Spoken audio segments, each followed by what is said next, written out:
Hey everyone, and welcome to my channel. Today I want to start a new series, a reading vlog, and similar to a couple that I've done recently, this one is a bit different because I have already read the first two books before. Now I'm talking about the Fallen Gods trilogy, I think is what it's called. I always forget the series name, but the first one is Godkiller by Hannah Kaner. So I have read Godkiller and Sunbringer before, but I have not read Faithbreaker yet. And to prepare myself for that experience, I do want to reread the first two books. So in this little vlog, we will go through the whole trilogy as I reread book 1 and 2 and then read book 3 for the first time. I think this still can be quite interesting for a series reading vlog. I hope it will be. I would love to hear whether you have already read the trilogy, because Godkiller was such a hype book, but then a lot of people didn't like the second book, and I haven't really seen a lot about the finale, so I would love to hear your experience with this series. For me personally, I liked the second book. I saw kind of what the author was trying to do there, and yeah, I am intrigued to go back in now and see how I feel the second time around. Now, the way this works for my series reading vlogs is that I always update you when I'm halfway through a book and then when I have finished a book, so we can go on this journey together. And this will be spoiler free. Maybe I will do like certain spoilery parts, but I will always mark them very clearly in the chapters, so if you haven't read the books yet, you can jump over that. Now obviously as we go along, it gets a little bit hard to not spoil anything at all, but I will try my absolute best. So if you have not read the series yet, you can still watch this video, it's fine. And with that being said, let's get reading.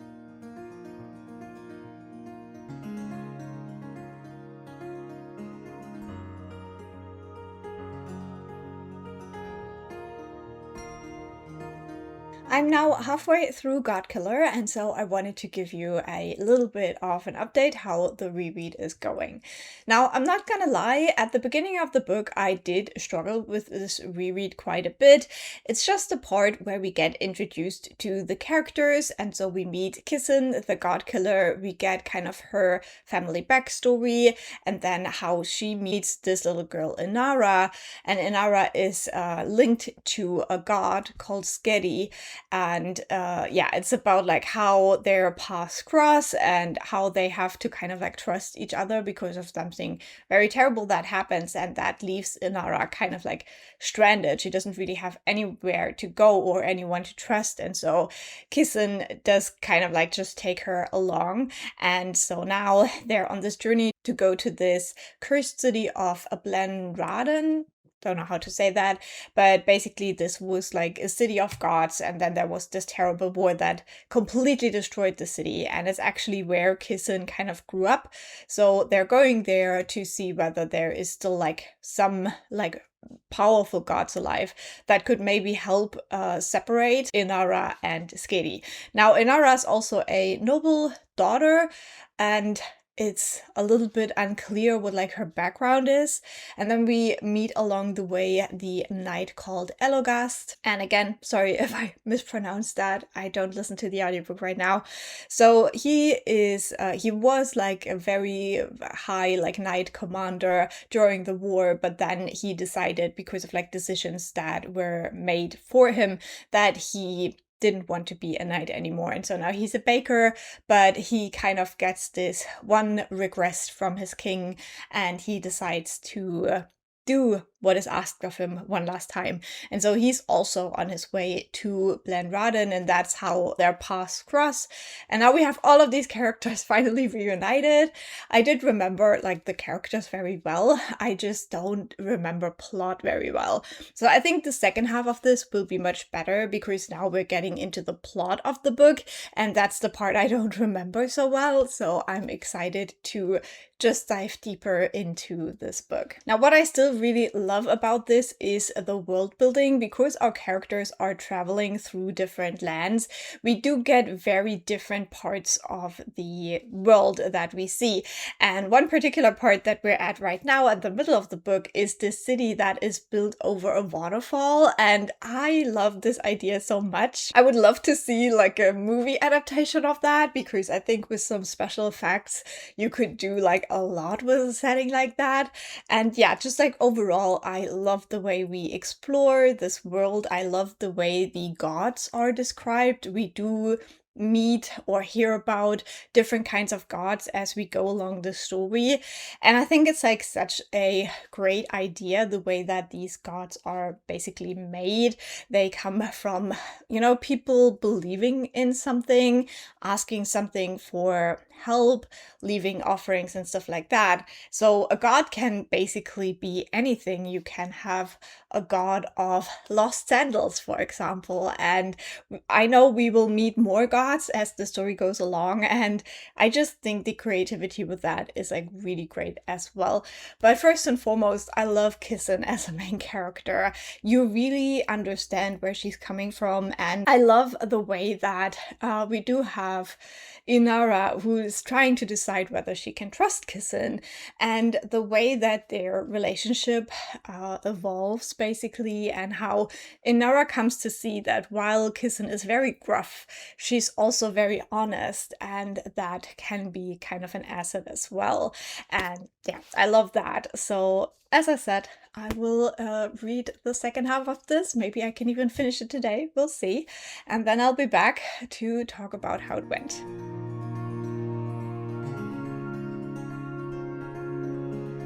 So I just finished reading Godkiller, and I'm very happy. I'm very happy right now.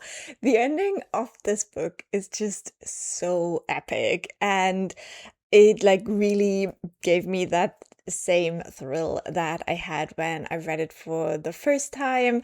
I feel like the beginning of the book was definitely more of a struggle this time around, but the second half did not disappoint. And when I read this the first time, I gave this book 4.5 stars, and I think I will stick to that rating just because the ending is so good. It's so juicy. There's so much going on, and you see all of the build-up throughout the book to what happens at the end, and I really enjoy that. I am now so in the mood to immediately go into the second book. We'll talk about that in a minute. For the second half of the book, without, going into spoilers, just very briefly, we do have a moment, like a couple of chapters, where Skitty is such a little bitch, and I got so annoyed again, even though I technically knew like everything that would happen. I was like very impressed that my feelings about what is going on did not change at all. It was as if I was reading it for the first time.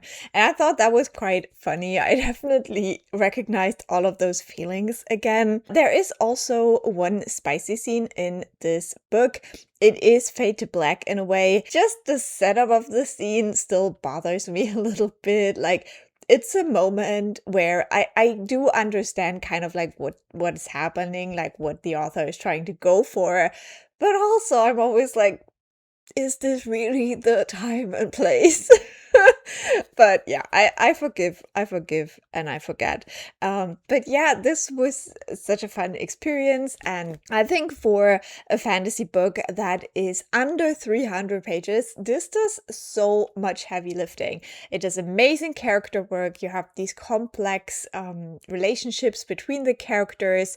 We really go deep into that. We really build up these characters and understand where they're coming from, what their struggles are, and how they find each other. And I think this is like really where the story shines. But then also we do have a very compelling plot towards the end of the book, while it takes a little bit to build it up, because first we have to understand the world, we have to understand the gods, we have to understand the history of this world, the terrible war that happened, what happened exactly in the war for these characters. We first have to understand all of that before the plot can really kick in. And I remember I did like a buddy read on a Discord channel when I read this for the first time, and I remember we were discussing a certain character and whether he would turn out to be a villain character, and I was so adamant. I was like, no, this is not happening. And usually I'm so good at picking up stuff, but in this one I was completely wrong when I read it the first time. And the way this is all like done at the end, it's so delicious. I had the best time rereading the second half of this book. It was so much fun. So I will go straight into Sunbringer. And yeah, I'm very excited. As I said, a lot of people didn't really love the second book, but I did not have that issue. When I read this the first time, I only reread about the last 50 pages of this. I did not do a full reread, so it will be an interesting experience knowing the full like story to now go into this for the reread, and we'll see how I will feel about it. But yeah, I'm very excited. This is also a little bit longer, but it's still under 400 pages, like by far under 400 pages. So very quick little fantasy snacks that we get here. Now, I do want to go into a tiny few spoilers before we go into the second book. So if you have read Godkiller, let's discuss a little bit more in detail. If you have not, then feel free to skip over the next part. I will mark it in the chapters so you get my spoiler-free thoughts on the second book. This is such a fun story, and one of the like really fun things for me is figuring out what is going on with Inara.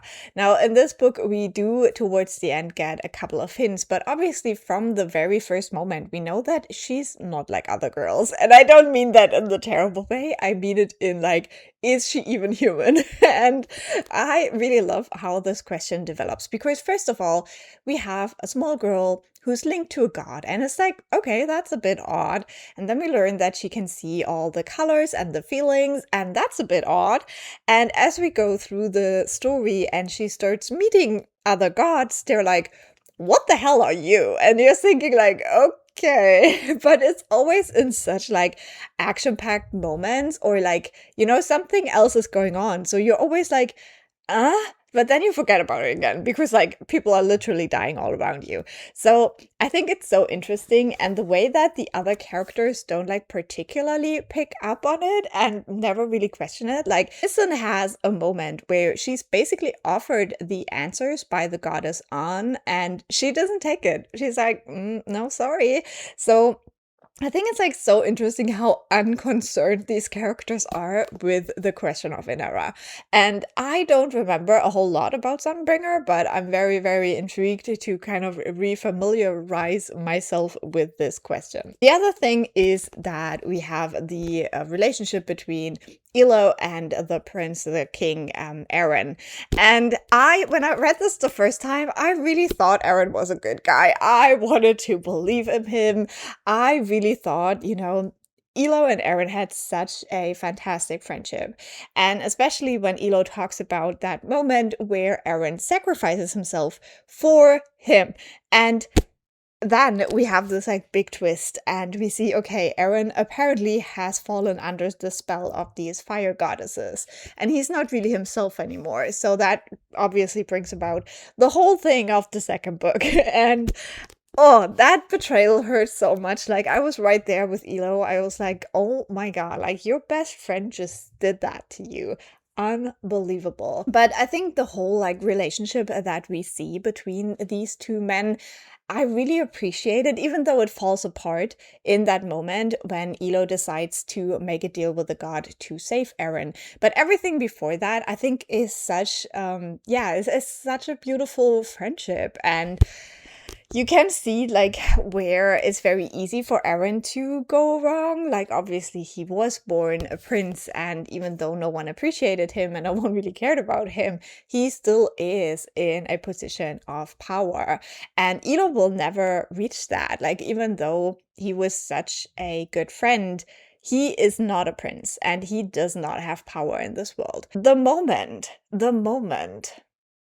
they are at the gate, let me look up the quote. I have picked up my sword, and now you should all be afraid. What a an epic sentence. I love it. I love it. I love Elo. Like, he is definitely such a complicated character. And I think it is so great to see, like, you know, male characters being so complex. He is such a kind man. And that is what Kissen sees in him as well.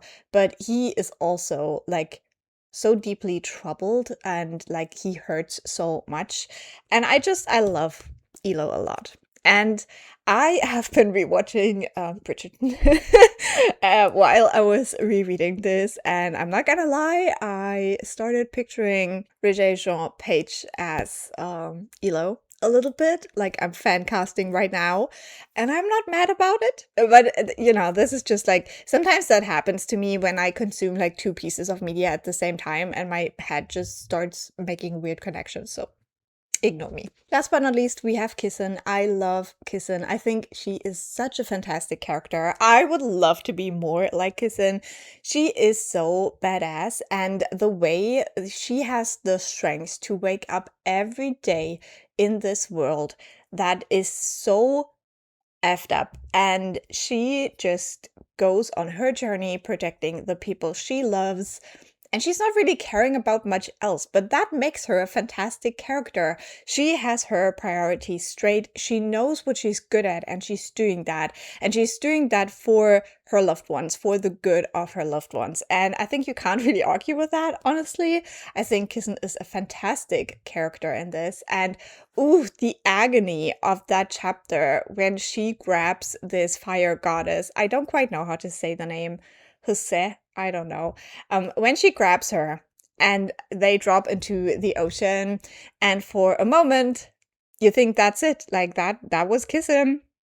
And like, obviously she has like the thing still, the boon. But yeah, it was such an agonizing few chapters when I read this the first time, like thinking like, was that really it? But obviously not. We need Kissen for the sequel. Great book. I'm so excited to go into this second one. I haven't really talked about Skady now. Let's just say this little rat of a rabbit god. Like, when he took over Inara, I got so mad. He had like this little sprinkling of power, and his sniffling little nose couldn't resist it.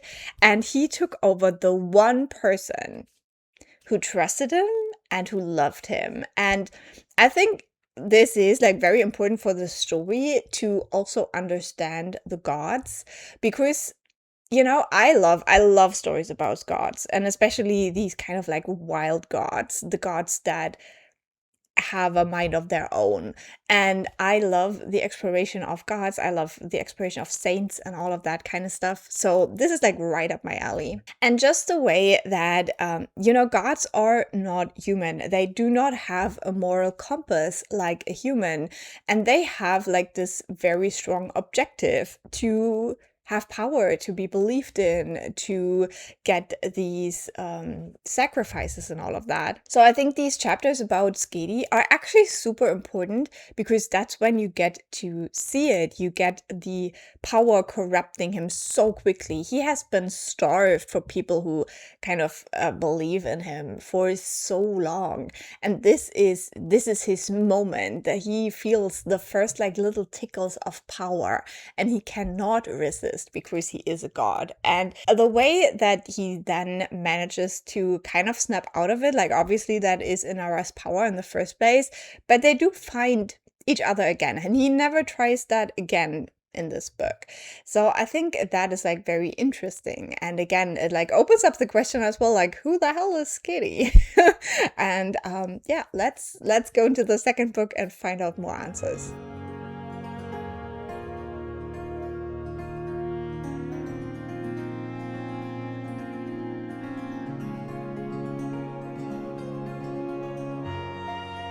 So I'm now halfway through Sunbringer and it is time for a bit of an update. Now, this book is a little bit bigger than Godkiller and it is taking me a little bit longer to read this one, even though I already took quite a long time with Godkiller as well. So maybe it's not even that. But basically, I am in a bit of a weird spot right now. Like my mind is all over the place. So it is going a little bit slowly, but it is going and I'm enjoying it. In this one, we do have our main characters separated. Because of what happens at the end of Godkiller, they are on different trajectories. We have Kissen, who is doing some stuff, and we have Illo, who is doing some stuff, and while he is still in the same city as Inara and Skadi, they also kind of are on different missions, so to say. So I think in this second book, we do have a lot of development of the characters. We do kind of see how they have to go on their own journeys to develop their unique positions, their unique abilities. And now the cat is probably turning off the microphone. How I love that. Okay, it seems I have to record the rest of that with my other microphone because the cat will not get off my laptop and so I cannot use my microphone. Great. So yeah, I was talking about how these characters are now separated and they each have to like figure out their own path and their unique abilities to forge ahead and do whatever needs to be done without spoiling anything. But yeah, basically we learn a lot more about like what's going on in this world. We also get a new perspective in this book. We do get a character you could consider kind of a villain, but we also in the first half of this book get a little bit of an inkling that it might not be so easy and that there might be more to it. So I am intrigued to see how that will go. I actually don't really remember how this book ends. It's why I do the reread. So it is interesting to kind of see what's going on with these characters. It is interesting to see kind of like the journeys. Most of what has happened so far is what I remember. I just don't really remember the ending, which is often the case with me with books. I don't know why that is. But I do like that we do get to see a little bit more of Kissen's family as well. Her kind of sisters that we have met in the first book, they do play a bigger role in this one.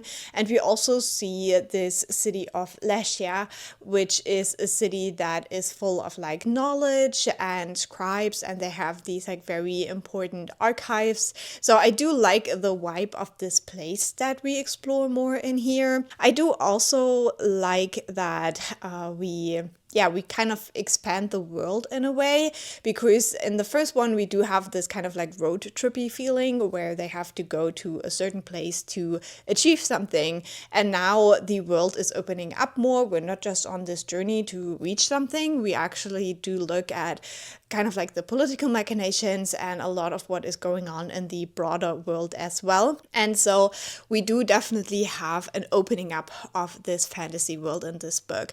Now, one thing that I would criticize in this one is that we don't quite get enough of Kissen. It is just because of like her being on a completely different path than the other characters right now, that it feels like we get so much more about the other characters because we kind of like switch between their chapters, and then every once in a while there will be a Kissen chapter in between and it's like completely different. So that is something that I would criticize a little bit, because Kissen is the main character and I love her so much, so I can never get enough of her. And also with Inara, we see that she is like a young teenager, and we definitely also see that because of the trauma she has experienced in the first book, but also just because she is a teenager, she does have some struggles of her own and just kind of like situations that maybe if she was an adult she would judge a little bit differently. Some things maybe she thinks are not quite that serious, but they are. So Inara can be a little bit more frustrating as a character in this one, but I also think it just makes her a little bit more realistic in a way. So I personally don't mind that, but I could see that if you don't love reading about teenage characters, that could be a little bit annoying as well. But yeah, so far I am enjoying the reread. I really hope to make some good progress in the book this weekend, and I will talk to you again once I have finished it.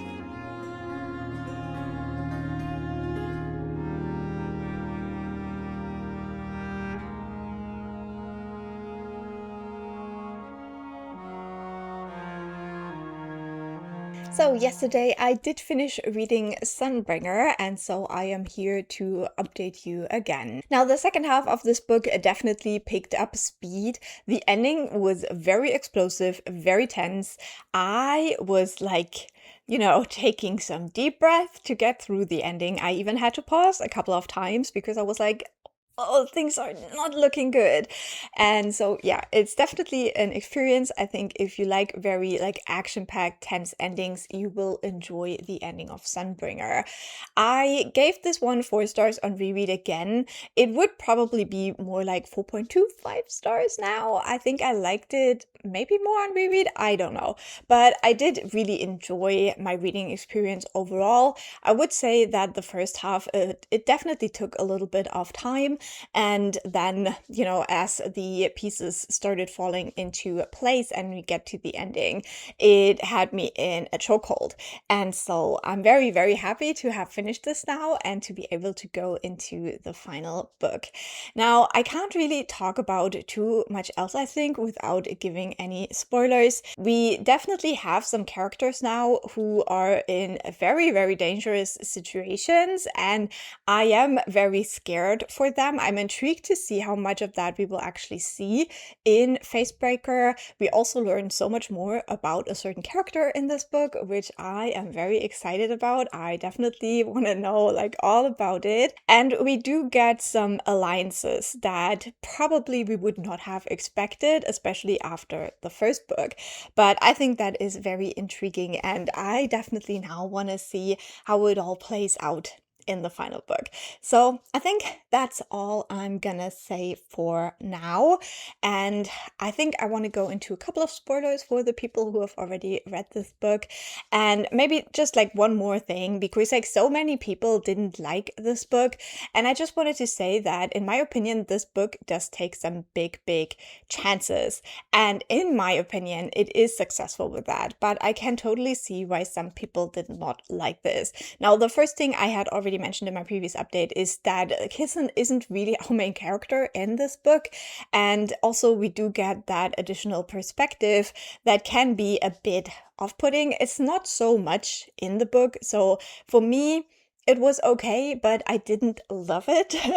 I don't usually like those kinds of perspectives, and also it was a little bit of a deceiving perspective in some aspects. However, in this one we do focus much more on the lore and just how these gods work, and also on building alliances that we will just need for the final book.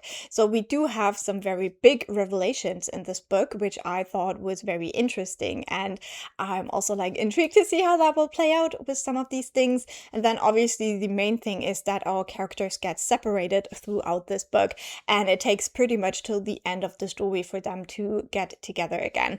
And that is something that can be very hard for people who enjoyed the relationships of characters, and then that being kind of taken away can be hard to read, I guess. But for me, nothing in this was unnecessary, and in that regard I appreciate it, maybe apart from that new perspective. I don't know if it was really necessary, but that's just me being a little bit nitpicky. Sunbringer, definitely a second book in a series, but I am still very happy with the way things went, and it is a very intriguing read for me. Now, going into a couple of spoilers, if you have not read this book yet, you can use the chapters to jump to my spoiler-free thoughts on the final book to learn whether the finale is actually worth it. But for those who have read Sunbringer, I want to go into a couple of quick spoilers. And let me just think where even to begin, because we learn so much. But I think the most intriguing part of the book here is Inara's story. So we do finally learn what Inara is, and that is God's kind. She is similar to the character of Canavan. Now, this is a character that I have such mixed feelings for. He's such a douche in this series. However, his love for his wife, what drove him to be such a bad person, it tugs at your heartstrings too, you know? And so in the end, I feel like he did redeem himself a little bit. But yeah, going back to Inara, I am very excited that we now kind of know what she is.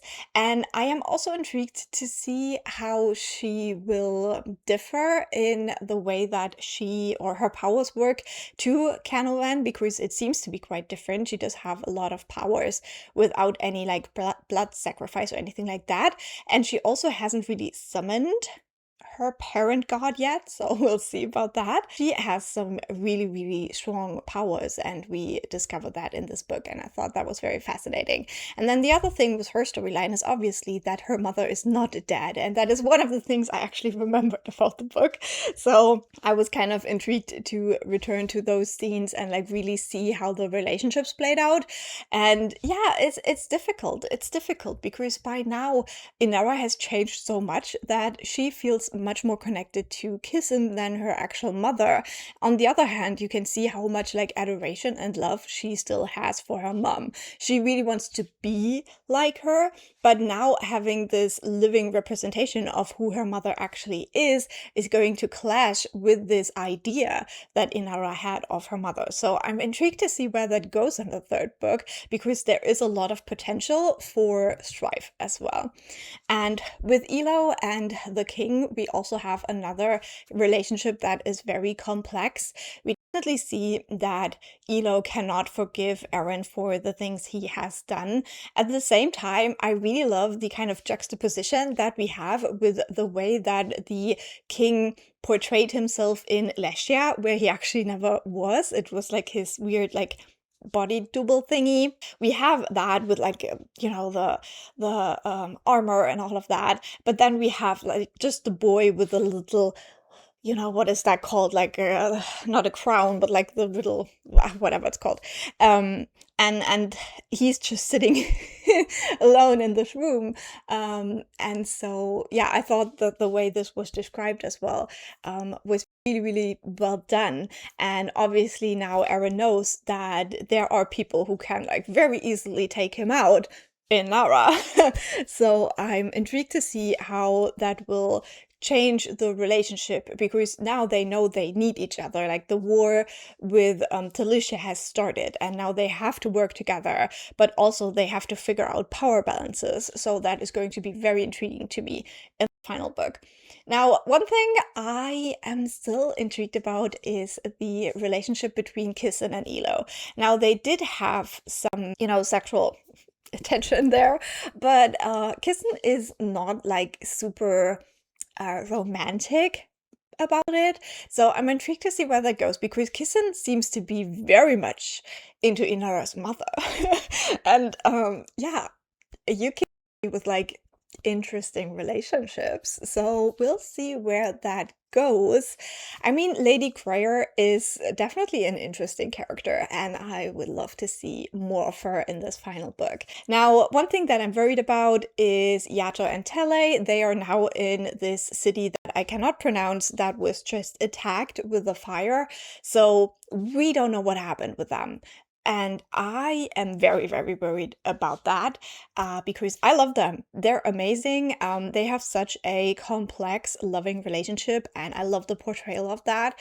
So yeah, I'm worried about them. And last but not least, we have Skadi and Inara, who have this very strange relationship right now. Skadi really betrayed Inara in the first book. Now Inara is trying to grow up very, very fast. She is growing into her powers, but then also other people are starting to believe in Skadi again. So they are kind of growing apart, and I think it's so interesting now because for such a long time they had to be close and they had to be friends. But now, as they don't have to be that anymore, they can actually choose to depend on each other, and they can choose to be friends and love each other.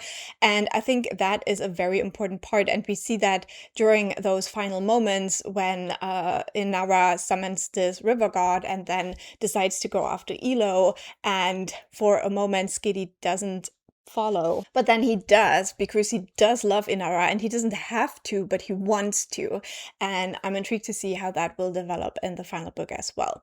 So overall, I would say we have an intriguing setup for this final book. I have very, very high hopes for it. It is, again, even a little bit longer, so it will have time to hopefully explore all of these things that I have mentioned. And then we also have to defeat the evil fire god. And that god is actually scary. It's really, really scary to me. So we better defeat it in this final book. So yeah, I think I'm gonna get reading and I'll talk to you when I'm halfway through Faithbreaker.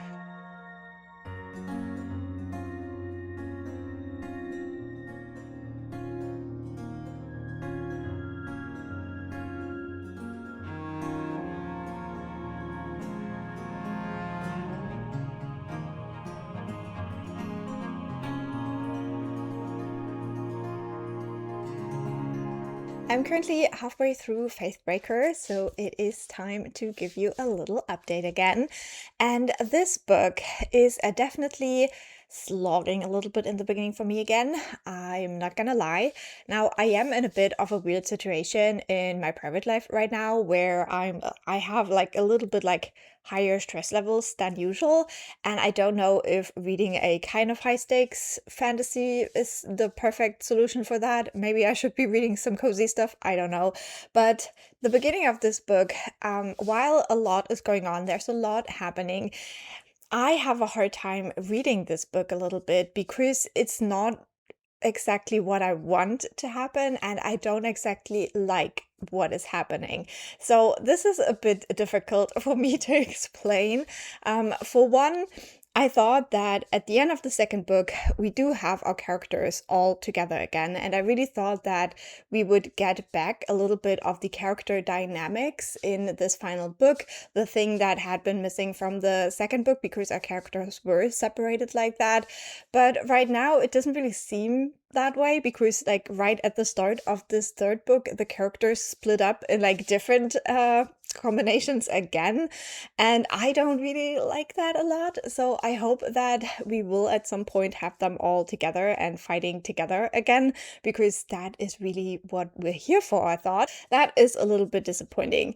And then we do have like one storyline that is more seafaring and has this little piratey vibe, but don't expect too much from that. But I do enjoy that in a way, but it also, I don't know, it feels like a little bit like we're getting too far away from what's going on. Like, it makes sense in the story why the characters go on this journey, but it also takes us quite far away from what we are actually interested in this book. And then we have another like prominent storyline where we follow more of like war things that are going on. And in that one, I just don't like where it's going. I don't like what it's doing with the characters. Yeah, it's like very hard to talk about without any spoilers, but we do have a redemption arc of a character that I don't like. I don't want that character to be redeemed. I don't think it would be good, but yeah, the book seems to be doing that. I have like some suspicions where that might end or lead, and I don't like any of those options. So I don't like reading the chapters from the character's perspective. I don't like reading about Elo's journey because that is connected to that whole thing. And it makes me a little bit sad. And those are the chapters that I'm kind of slogging through. At the halfway point now, we do feel like this is the moment where either things start to fall into place for our characters or all will be lost. So we're definitely at that point of the story where right now things can go completely wrong or start to go right. And as we are halfway through the book, we would expect that some things start to go right now. But it's definitely this moment, where you're like, how is it going to go? How is it going to go? So it's definitely still high stakes. It's definitely still interesting. I feel like we do get a tiny little bit more world building, just in a sense that we are going to places we haven't been yet. But I don't feel like it is world building that really expands the world in a way. It's not like the necessary things we need to understand to follow what will happen at the end of the book in a way. It's just like, let us go there and see what's going on there, but it's like not super relevant, if you know what I mean. So I'm not quite sure how I feel about that whole part. With our characters, we do see some more development. I don't know if I really love where our characters are developing into the direction. I don't know if I love it.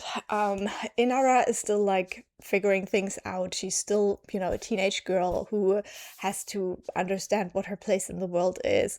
With Kissen, she seems quite lost right now, kind of like torn between things that are important to her.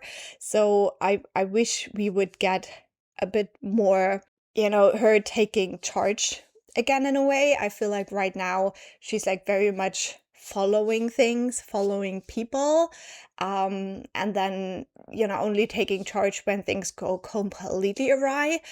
And I would like to see her more in that role again, where she's like, hell, we're just gonna do it my way now. And I hope we get to that point. And as I said, with Elo, I don't like his storyline right now. I don't like the kind of romantic aspects that are happening or not happening. I don't know.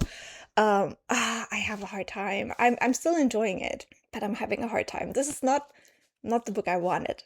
It's still good, but it's not what I wanted. So we will see what the second half of this will bring now. I still have an open mind, and I'm pretty sure that the finale will be extremely explosive following those two other books. So yeah, I hope to finish it this weekend, and then I'll let you know how it went.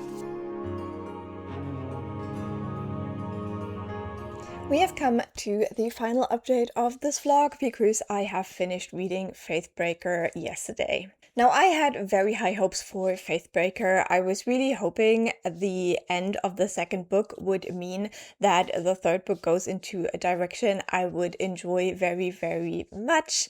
And I'm sad to say that this book didn't do it. It did not do it. It did not do what I wanted it to do. It went into a very, very different direction. And while I still think this is a good conclusion, it's a satisfying conclusion, it is not the kind of fantasy book that I absolutely love. Now, I love fantasy series that are full of like political intrigue and machinations and where smart characters do smart things. And why I don't want to say that the characters in this one aren't smart, it's just not what they do. This is very much a war book. The characters in this book are at war, they're fighting, they have battle plans, they have armies, they try to get more people to join the armies. That's kind of their thing. Looking for allies, fighting the enemy. That's very much the vibe. Kind of coming up with strategies to win the wars, the battles. And it's not very interesting to me, unfortunately. It's just not the kind of fantasy I like. And it's also not the kind of fantasy you would expect when you start reading Godkiller, because that was a very, very different vibe. And unfortunately, I feel like the series lost a little bit of what it was. Like the first book very much had this like Witcher thing where, you have this like rough person who's going around killing gods. And that was kind of the appeal. And then you have some mysteries thrown in there. This book, as I said, very much just plain old war. We have to win. We have like a super evil, great enemy, and we have to defeat them. So for me, it felt like the essence was a little bit lost. And we can also see that in the fact that our main character of Kissen is not really important anymore. Like you could almost like get her out of the story completely. You don't really need her for what's going on in this book. And that is extremely sad to me because I love Kissen. I think Kissen is a fantastic main character. And the fact that while she obviously still is in the book and some of what she does is important, it just pained me the way that we moved further and further away from her. Already in the second book, she was not like super in focus. Like what she was doing was still super important, but we didn't see a lot of it. And in this one, I feel like we completely like gave up on this idea that this like one lady can do anything important in this situation. So that is what made me most sad. I still gave this book 4 stars. I still think it's a good conclusion of the story overall. We do follow more characters, and I feel like in this one, the other characters do get a chance to shine a little bit more, especially obviously Inara and Skady, who are kind of like still discovering what they are, what's going on, and coming to kind of the conclusion of their journey as well. And then we have obviously Elo. Now I must confess, Elo's part in this, it wasn't for me. And you know, I had a very, very strong feeling what was going to happen in this situation. And it happened exactly the way I thought it would. And I hate when that happens. I want authors to surprise me, to be like, you think this is where I'm going, but actually I'm kidding. And it's not what Hannah Kaner did here. Like, I could tell you from like the first couple of chapters we get from one particular character in here where that was going. And I was completely right, and I did not like it. Like, not only did I not like that, I wasn't surprised, but I also did not like where we went with that whole storyline. Yeah, I don't know. We do have more like romantic entanglement in this one as well. I don't have particular feelings about that. I don't really feel like we needed any of it, to be honest. And it's like very much on the sidelines, so I didn't really care. And yeah, overall, solid conclusion, but I think unfortunately this is a series that I will never revisit. I will probably unhaul the books. One of the reasons I also don't feel a lot of attachment to these books is that book 2 and 3 have so many typos. I feel like book 2 had like a very rough section where it was so annoying, and then in this one also there were just a couple of chapters where I got so annoyed, like missing letters, missing punctuation, stuff like that. It just made me crazy. So yeah, unfortunately it didn't live up to what I was hoping for. And I hope this little review didn't completely deter you from reading the series, because I still think it is a very solid, good fantasy series. And I think if you have like a little bit of a different reading taste to me, then you will probably get a lot more out of this one as well. It's just that like my particular kind of taste in fantasy wasn't met in the way that I was hoping for with this series. So it's still good. I would still recommend it to try, especially also for the disability wrap we have in here. In this book, we also have a scene where two characters who are disabled absolutely smash all the stereotypes, and I loved that scene. It was amazing. And yeah, overall, still recommend this one. So I think that's all I'm gonna say for my spoiler-free thoughts. So I will go into a couple of spoilers for the people who have read the series, but if you have not, then thank you so much for watching. In the comments, I would love to know whether you now want to read the series or not. I am very intrigued to hear that. And also don't forget to leave a like if you enjoyed watching. That always helps me out. And for the people who have read this already, let's talk some spoilers now. Okay, so the number one thing that I'm still mad about is Aaron. I don't like him. I don't like that we get his perspective, and I had quite a few chapters where I really had to force myself to make progress because I did not care. I do not care. And when I started reading this, I was like, oh my god, first of all, they are going to try to redeem him, which no. And then also there's going to happen something like romantically with Elo. And that's like a big, big no. Like if someone tries to sacrifice you to a god for their power, do not fuck them. Elo, what's going on? Oh, disgusting. Like Aaron, honestly, jail, it got me so mad, and he is so clueless. Like from the first book, he's just clueless, and you can tell that he really doesn't know what he's doing. Like, how did you win that first war? It must have been all Elo, because like, what is Aaron doing? And then we have this whole thing with the ship where these like very crazy women attack them because they think that Lady Crayer is like a traitor and must be killed.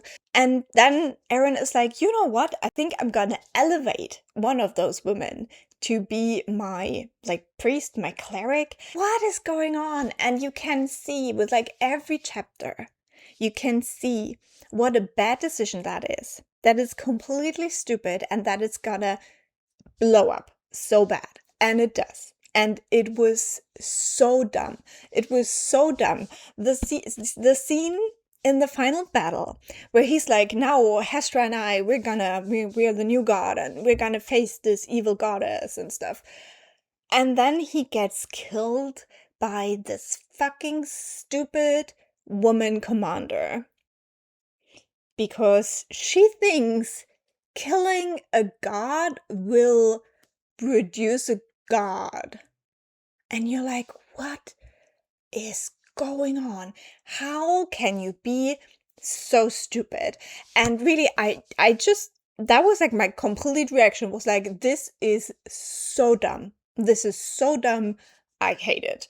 And then we get obviously the whole thing where Inara has to save everyone because she obviously doesn't listen to anyone, and she returns to the battlefield, and then Skadi sacrifices himself. But like this moment where Eren and Hestra are killed by these dumb fucks, I was so mad. I was so mad. And yeah, I mean, yeah, people are stupid, but like I don't enjoy reading about that. I don't. So yeah, this whole Eren thing, hated it. All these chapters I wanted to rip out of the book. I did not care about that character. He is such a screw up. Completely like undeserving of anything. Then we also have this other battle where they're kind of like fighting for the city that I thought was really cool when we read about it in the first book. That was basically over a waterfall. I love the idea of that. If I imagine it in my head, like in a TV show, it would be so cool. So they're fighting over that city as well, and in the end they decide to blow it up, and they use the horses. And that was a moment where I was like, I think I want to DNF this book right now. They killed Legs. And I hated it. And, you know, I hated Eren from the reveal in the first book. I was like, this character, trash, jail, never want to see him again. And he just kept making it worse with like every decision. And I also like, it is described how Ilo was like, hey, this is like my really special horse, and he's giving it to this like little lady child, I forgot her name, and he's like, hey, can you take care of the horse for me until after the battle? And then they still send it in. Like, what is the logic? What is the logic here? I do not understand. And so yeah, again, that was a moment I just really hated. And yeah, if you're a god or if you're a pet or an animal in this book, you're just not safe. Like, humans survive a whole lot of things. Gods and pets, no, they die. And yeah, I don't like it. So what did I like? Kissen, obviously. Kissen is still like the perfect character. I love her. I love following her. I love anything she does. She's so capable. She's so smart. And just the way that she's like very practical about her smartness. I adore Kissen as a character. And her and Lady Kreia, you know, I don't care. Like, this romance was like such a minor part of everything. Whatever. They can have that.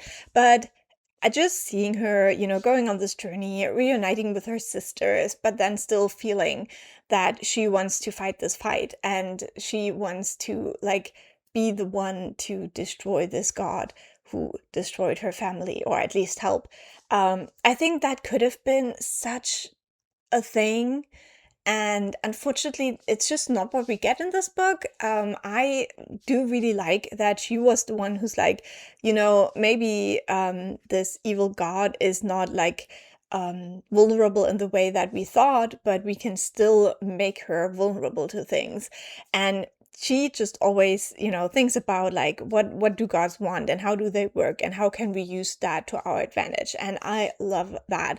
But still, I think that if she had had a stronger part in the whole destruction of this god in the end, you could have made this such a beautiful full circle kind of moment. But we decided to not do that. And Kissen was very unimportant in this book, unfortunately. And while I loved seeing her, I just don't think she needed to be there in most of the scenes.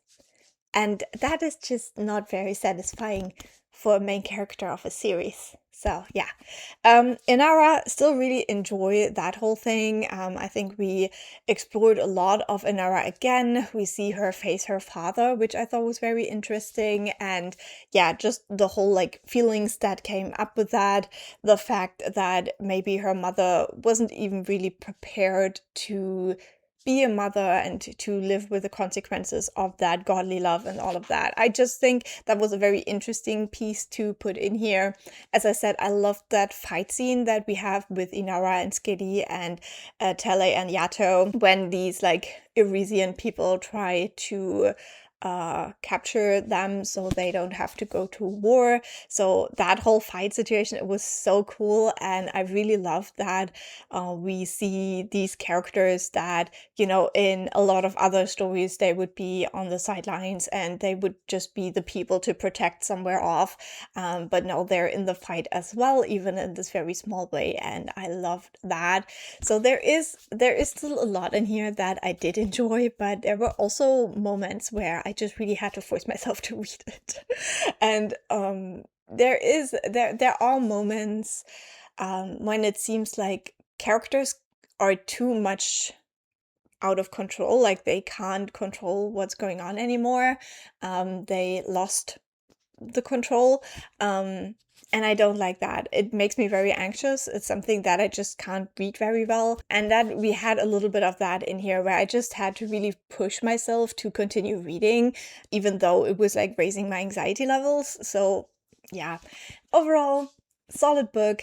Not necessarily for me, but I'm still very happy that I finished reading this series, and I would love to hear your thoughts, because I think that is all very much like taste. Like, it's not like bad writing, it's just how you like your stories, and because of that, the things that annoyed me could be things that worked super well for you and that you really appreciated. So I would love to hear about that in the comments as well. But if you do end up writing comments with spoilers, make sure to mark them so nobody gets spoiled by accident, please. And that is it for this video. I hope you enjoyed this little vlog. I had a lot of fun making it. I had a lot of fun reading this series, and I always have a lot of fun reading a series together with you. So yeah, I hope you had a good time. Leave a like and that nice comment, and I'll talk to you very soon. Bye!